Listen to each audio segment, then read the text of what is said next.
You threw my newborn into the street, Marjorie, and you think a violation notice is going to cover that up? She blinked once slow, like I was the crazy one, smiled that tight-lipped HOA president smile, and said, "You people always escalate." I was simply enforcing the guidelines.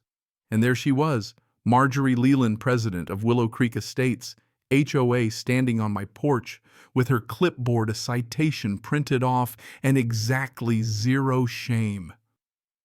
My wife Claire stood behind me, holding our daughter Lily, barely 6 months old, her shoulders shaking from what happened just 2 days before.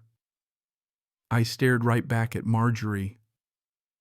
"You walked onto our property. You shoved a nursing mother. That's not enforcement, that's assault." She didn't blink, didn't even try to argue, just turned to leave until I said, "The camera you thought was off still pings back to my server." That made her stop for half a second. Server wasn't a word she expected from a guy in a t-shirt holding a crying baby, I guess. Let me back up a sec. This is about more than a mailbox, more than a baby's cradle, more than some HOA power trip. My name's Daniel Riker. I'm on leave from the Bureau's Cyber Crime Division, but this is personal.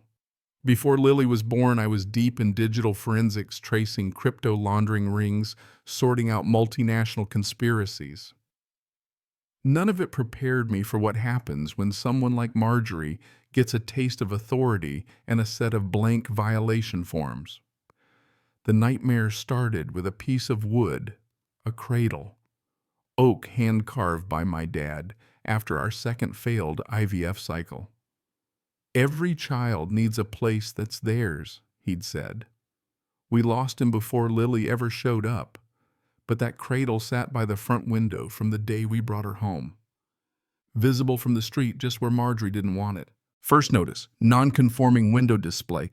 Second, improper camera installation, because I put a security unit above our front door, never mind the neighbor with 4 of them and a floodlight straight out of Alcatraz.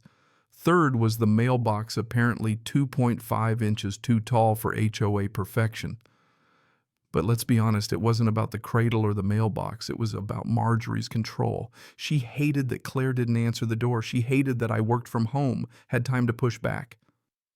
And she really hated that I didn't just roll over when the fines started showing up. At first I played it cool. Logged everything, timestamps, board meeting, audio streams, patterns, all of it. Claire didn't even know. I wanted her to heal, not worry.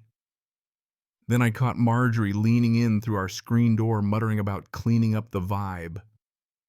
Claire was standing there with Lily. She tried to shield the baby, tripped, and the carrier tumbled right off the step. The HOA called it an accident, claimed Claire tripped, claimed Marjorie never touched her, claimed we had a history of non-compliance. But my camera, my supposedly improper camera, showed the truth. And not just that, I had more than cameras. See, people don't realize how much their phones give away, especially walking around with Bluetooth and Wi-Fi turned on. Marjorie's phone was like a breadcrumb machine. Every time she got near my mesh repeater system, I got a ping. Logged it. Time date. Even the odd packet drop. You only see when someone's trying to snoop. That's when I realized this wasn't just about a cranky neighbor. This was targeted, coordinated, and high-tech. And after what she did to Claire and Lily, I wasn't just going to push back. I was going to bury her in evidence. So yeah, suburban HOA drama turns into a federal case. Where are you watching from? The next notice showed up 48 hours after I confronted Marjorie.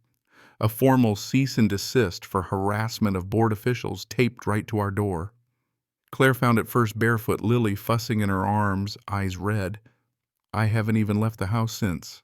I took the paper, folded it, slid it into my new folder. 13 items and counting.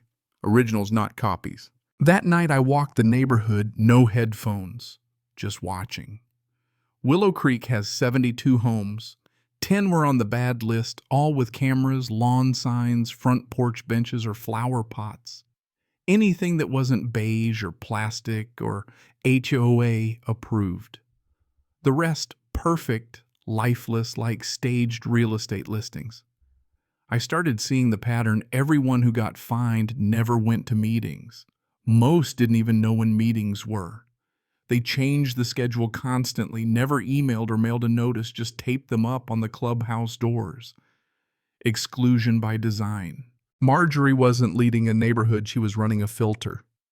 The small stuff piled up, a little fee here, a corrective action there, and if you missed enough, the HOA could lien your house. 2 families had already moved out under pressure. The Doyles sold their place fast, too fast. New owners moved in 2 weeks later. I knocked, no answer. Across the street, an older woman watched from her porch. "Did they make you change your mailbox too?" I asked. She nodded. 3 times. "Did you fight it?" She shook her head. Didn't want to get on her list. That night I pulled the HOA's fine ledger. Not hard to find if you know where to look. I cross-referenced turnover warn, violate late fee, then the lawyer. Most people settled before it ever got close to court. It looked legal, but it was predatory. Claire sat with Lily while I laid out files. "You're not letting this go, are you?" she asked. "Nope." "Don't make it worse," she said. I didn't mention the unsecured HOA login I'd found, not yet. I just kept documenting violation notices, backdated, recycled templates, Marjorie's signature on every single one. But I needed someone on the inside. Enter Eric Hollis, the HOA treasurer. The guy apologized for breathing shuffling envelopes at the mailbox cluster like he wanted to disappear. "Eric, you're the treasurer, right?" He blinked. "Yeah, well, technically." "Why?" "You know why." He looked terrified. "You shouldn't say that out loud. She hears everything." "I'm not afraid of her," I said. "But maybe you should be afraid of what happens if this keeps going." He finally whispered, "She threatens us. Says we'll be removed for misconduct if we don't sign off. Says it's protecting the community. Sounds like she's protecting herself." He didn't deny it. I pressed, "Did you see what happened to my wife and daughter?" He swallowed. "She told us the footage was corrupted."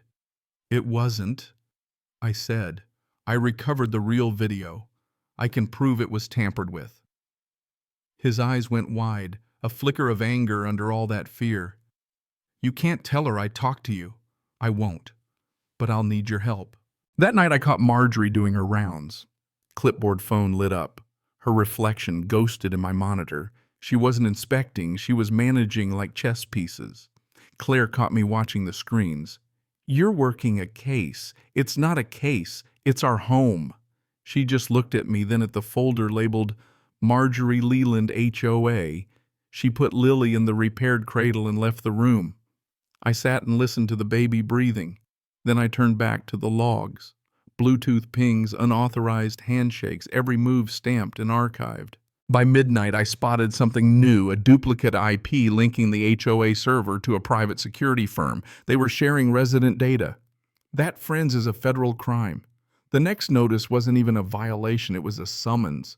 Claire handed it to me, pale. "Is this real?" "No." "They made it up. They're escalating. They threatened to put a lien on our home." That afternoon, more residents called, one fined for a hummingbird feeder, another's kid ticketed for skateboarding on their own sidewalk. Marjorie was punishing anyone who dared speak to me. That night the clubhouse was locked, lights out.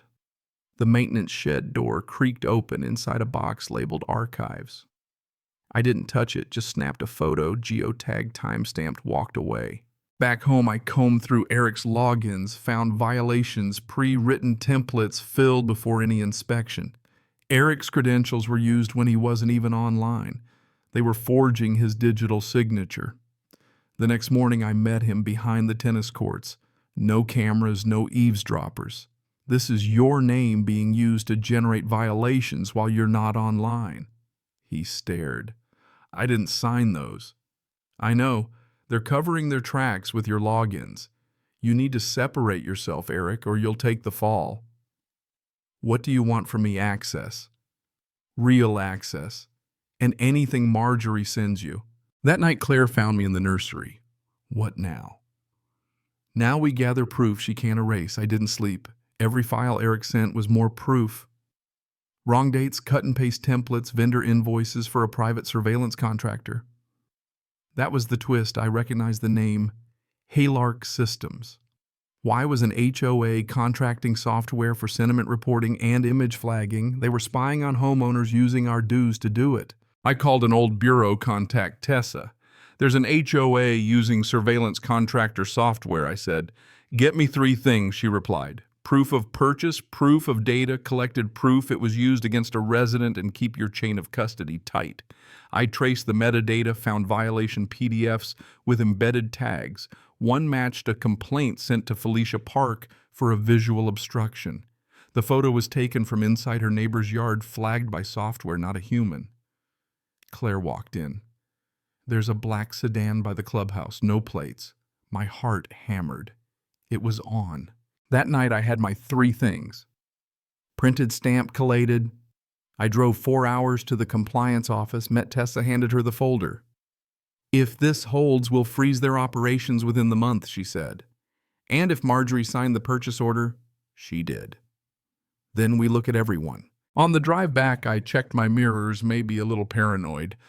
At home, I put the cradle back by the window right where it started. 30 minutes later, a new device pinged my server, someone probing, slow and careful. I traced it, a shell company tied to Haylark. I flagged it, sent it to Tessa. Eric showed up on my porch, sweating bullets. She knows. Who, Marjorie? She knows I've been forwarding you stuff.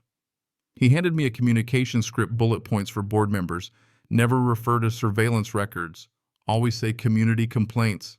That was it. Proof they knew, proof they lied. I posted an anonymous note on the community board. If you think you've been surveilled, you're not alone. The next day, a ripped violation slip and a sticky note appeared under my door. Thank you. But then came the official-looking threat. Cease all unauthorized investigations. No signature, no real legal language, just fear tactics. I wasn't biting. Eric's back-end access finally turned up the gold, multiple board members logging pre-made violations before inspections ever happened. A full conspiracy. I backed everything up, made copies, stashed one in the crawl space, gave one to Eric, sent another to Tessa. Now I prepare the pressure chamber, I told Claire. The next morning, emergency board meeting. I mapped every targeted resident. 15 showed up at the gazebo, just neighbors quietly coming out of the dark. I told them everything, no legalese, just the pattern of control of targeting. Eric stood up and said the feds had the files now, but we need your voices too. That night, the general meeting, Marjorie at the front trying to hold the room. Felicia stood.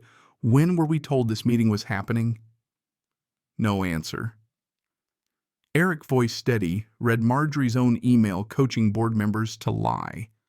Then he laid out the forged violations. I held up the folder. Federal evidence has been submitted. This is not a debate. This is a notification. Just then, 2 agents walked in, badges out, names called. Marjorie Dale and Lori left in silence, escorted out with nothing but the weight of their own secrets. After no one cheered, we just breathed. What now? Someone asked. Now, I said, we reclaim our neighborhood with real bylaws, real leadership and transparency. Not revenge, not silence. Eric called for emergency suspension. Then the crowd voted for a temporary committee. Hands up, unanimous. I walked home under a clearing sky. Claire met me with Lily in her arms. She's been calm all night, she said. Like she knew. I put the folder on the mantle, evidence closure, and a symbol of what happens when silence is broken. 3 days later, the new committee met in the park, open air, no locked doors. I didn't want power. But when they asked me to rewrite the digital privacy clause, I said yes. Now every violation needs 2 witnesses. Every meeting is streamed. Surveillance tools are banned. I kept the cradle in the window for a few weeks, a reminder to anyone watching what almost happened. Then finally I moved it back to the nursery where it belonged, because now we're not being watched anymore, we're being seen. So tell me, have you ever fought back against an HOA bully? Where do you draw the line between order and control? Hit subscribe, share your story in the comments, and let's talk about what justice looks like, because sometimes the only way to fix a rotten system is to call it out, neighbor by neighbor, one voice at a time.